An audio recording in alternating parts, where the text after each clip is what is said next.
Okay, so today we are going to jump in and talk about the global vision and kind of how marketing fits in on a global scale. So, a few things to note. It's important that this department offers a international marketing class that does this entire chapter the whole semester. We talk about lots of different scenarios. There are different ways that we go about contextualizing the global vision and kind of looking at this. The examples we've used, the discussions that we've had so far have been about kind of the American way. This kind of extrapolates that to this global vision. So remember, this is a principles of marketing class, which means, hey, you're going to get kind of a snapshot of all these different things and kind of get to touch and feel all these different concepts.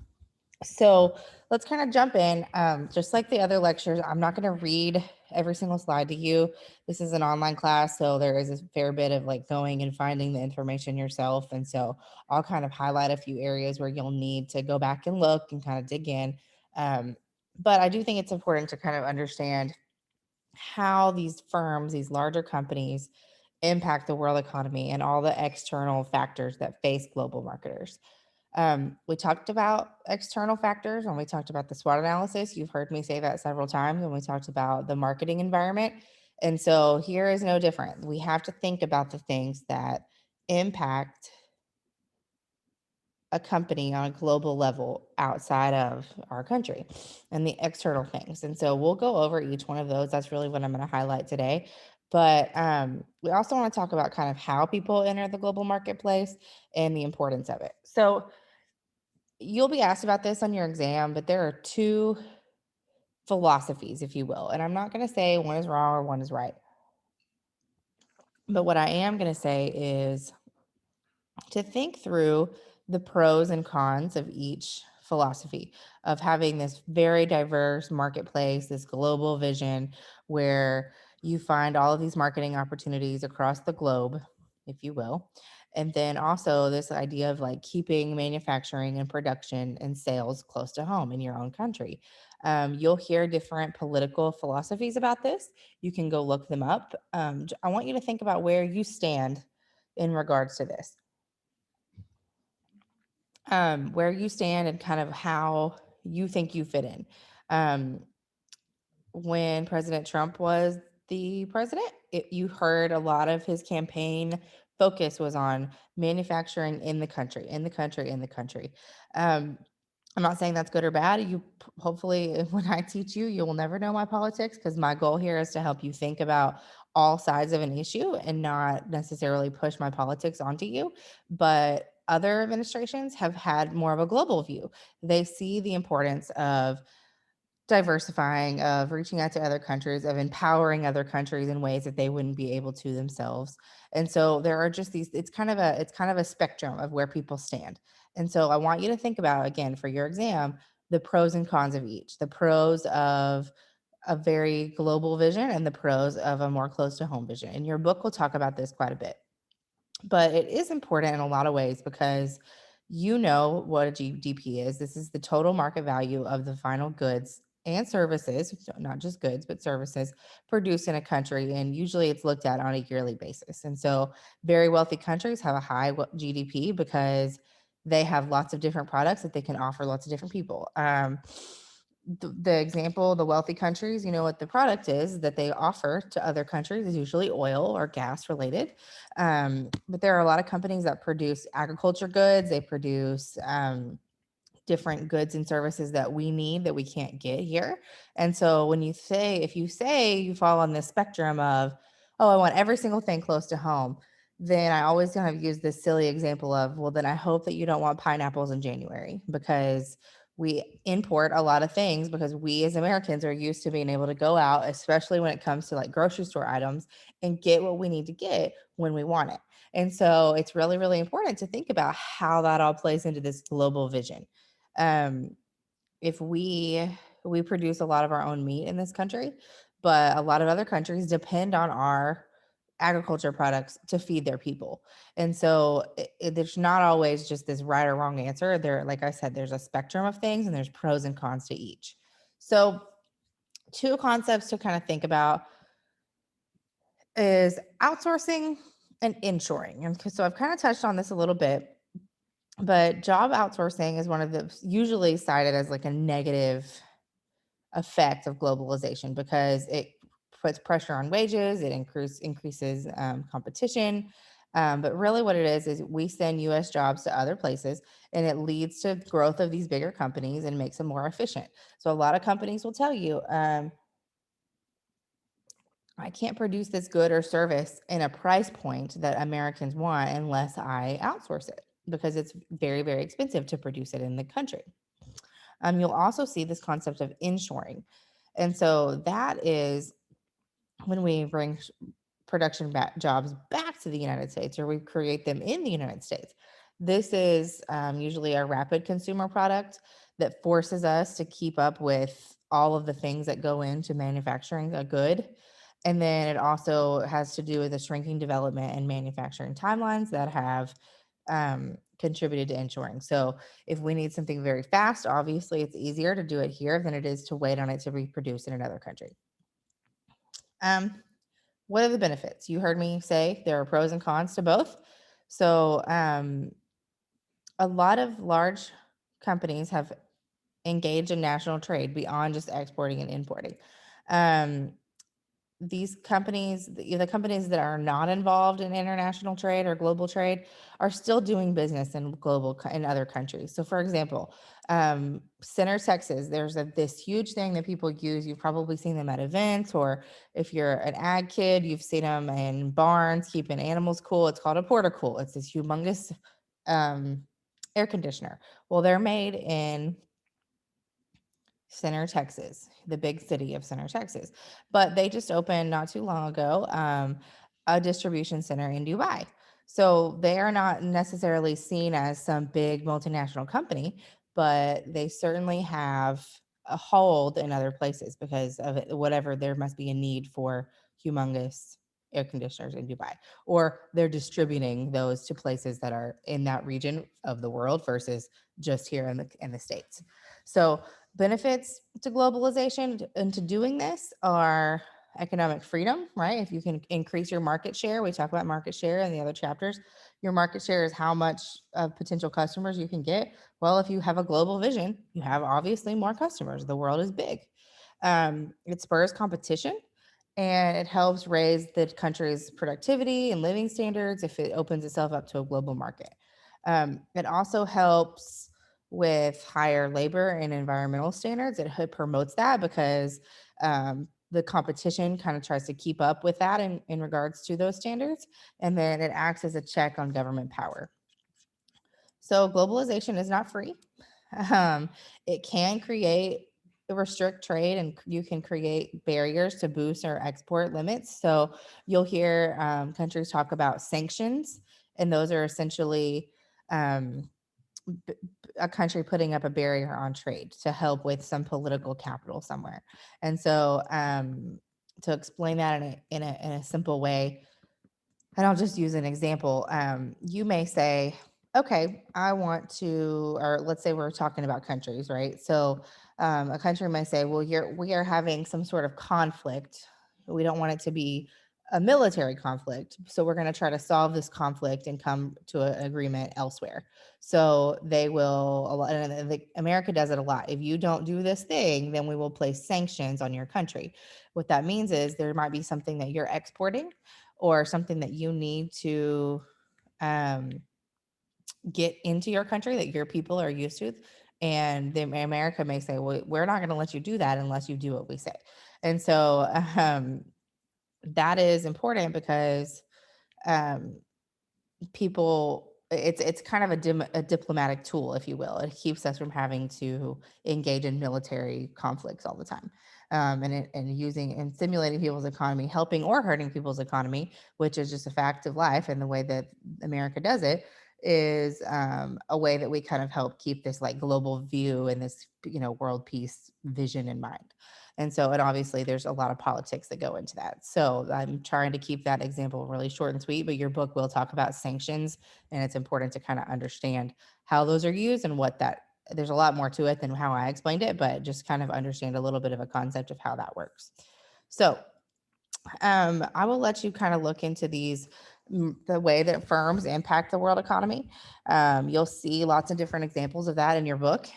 Um, but what I really want to focus on before I wrap up are these external factors. So we'll talk about culture, economic factors, the global economy, political structures and actions, demographics, and natural resources. So culture is self-explanatory. If somebody's culture or their religion or their class system doesn't lend itself to a certain product or a certain service, then you probably won't do well in that country if you were trying to have this global vision. Vice versa, if somebody's culture, education system, or class calls or supports some product or some need or some service, then your product may do very, very well in that country. But understanding the culture of a country is super important, because every country has its own rules, its own standards on how their people are to conduct themselves. We've kind of touched on that a little bit, but countries vary from place to place. And you cannot assume that even a country that is geographically located next to one another has the same culture, because they do not. The United States tends to, I'm painting with a broad brush here, but we tend to try and put a Western view on things because we believe in our country and we support our country. But it's also important that we understand that sometimes our culture is not going to be as well received in other places. That doesn't mean you don't do business with those places. That doesn't mean that they're bad, or that their government is bad, or that their religion is bad. It doesn't mean that. It just means being cognizant of that helps when you look at this marketing mix. Obviously, one of the big ones is an economic factor. So a country may have a really high per capita income. They may be a very wealthy country. A country may decide not to do business in a certain place due to security or safety issues or political issues. But something one country does always impacts the other countries. That's especially true for the United States. The United States is obviously a global powerhouse. And so the actions that we take often kind of trickle down into other countries and the way that they do business, where they look to us to see what the opportunities look like, or to see if there are barriers to other countries doing business with other countries. So China and India are huge countries. They have humongous populations, as you well know. And so the United States often looks to those countries to kind of help guide and to explain and to contextualize the way that we would do business on a global scale. And we look at those countries as well. So it's not just the United States. The balance of trade is something that you should know about. So some countries have tons and tons of exports, but they have to bring in, they may have one natural resource that brings in a lot of money for them, but they may have to bring in everything else. They don't produce a lot of other things. Their production is not diverse. And so kind of looking at the balance of trade. So how many exports do you have in relation to your imports over any given period is what the balance of trade is. Another external factor is the global economy. So I think we can all wrap our brain around the fact that, hey, if we have political issues in other countries, or countries are having political issues with one another, that's going to affect trade. If you take your international marketing class, we'll discuss a lot of those issues, but that's a big one, because all of these, like, there's a cause and effect that's on a huge level. Oftentimes military conflicts are inspired because of trade. If you think about the way that countries make their money, or feed their people, or keep their people safe, or keep up with their way of life, is utilizing exports and imports. And so if some other country that they're having a conflict tries to put a stop to that, that often will escalate, or not often escalate into a military conflict, but it can escalate into a military conflict.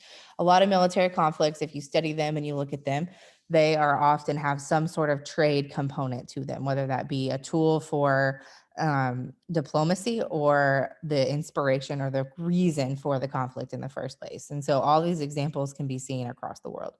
And then, of course, the political structure. I kind of just touched on that. So you have to look to your book will talk a lot about quotas, boycotts, tariffs. That's very similar to sanctions.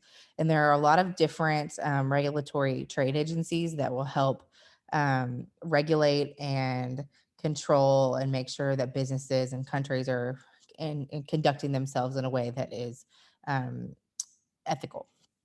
And then finally, demographics. So um, we have three groups that the book talks about that will generate half of the world's consumption, and that is retiring and elderly people in developing countries. And then China has a huge population. Their working population is very large. And then North America's working age population. So the people in my generation and above that are in North America that are working, we have the largest populations, which means, hey, remember we talked about this when we talked about target markets. If you want to sell a product or a service to somebody, you have to understand what your market share looks like. Do you have a huge population that you can market to? Well, guess what? That inspires trade and this global vision that might be targeted at one of these groups of people. And then finally, natural resources. So there are lots of differences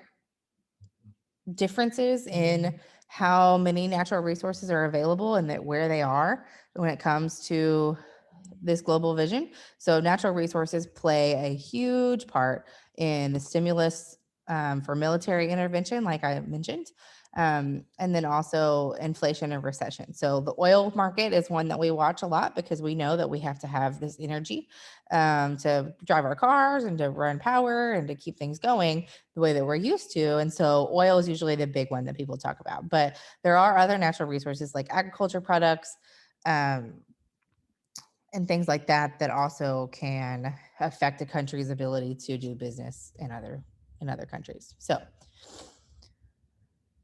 like I said, I want you to think about the pros and cons of going global. So you can see a few of them here. Your book will really talk about that. So I want you to take that extra step and kind of dig into your text about the pros and cons, because again, you will be asked about that on your exam. And then let's talk real quick about how a business may enter the global marketplace. So you've heard me talk about exporting. So I'm going to send my product to another country and they're going to buy it there. This is a really great way for businesses to see if their product will do well in another country. And it's kind of the most common way of getting products into other places. There's also licensing and franchising. So this is telling another country, hey, here's a license to manufacture my product in your country, or here is a franchise, like a McDonald's franchise, where you would say, okay, I've done well here, my method and my business plan, and these products have done well in the United States. I'm going to franchise them to somebody in another country. Then there are private contract manufacturing, where private label manufacturing that are done by a foreign country. So this allows for countries to, I'm trying to think of an example, but this allows for countries to select exactly what's going to happen. So they say, we're going to manufacture X number of things in your country and sell them there. And so it kind of helps protect the contractor and the contractee. There's a joint venture where companies will go in. So maybe somebody in a company in another country and somebody from our country would go in on a business together and essentially partner. And so the difference there is, instead of contracting and saying, hey, you will do this for me and you will, this is kind of, I'm hiring you to do this. A joint venture is more like we are going into business with one another. And then direct investment is when somebody has an active ownership in a foreign country or a manufacturing facility somewhere else. And so these are kind of like a sliding scale of like the least amount of involvement to the most amount of involvement with another country. And oh, look, here is a beautiful little chart that talks about this. So low risk, low return down here, right? So if I export something, very low risk, I do not have to be as involved with the process. I just, there are steps involved, but it's not as involved as going in and investing in a business in another country. But also there's a scale here with what your return is. So if you go invest in a business in another country and your risk is obviously very high, guess what? Your return can also be very good. And so there's kind of a sliding scale here that I think you should take a look at. So I hope that this has helped you kind of contextualize and think about the global scale in a way that you haven't before. Your book will cover some other aspects of this, but these are some really important ones that I wanted to point out to you today. So thanks for tuning in. Bye, guys.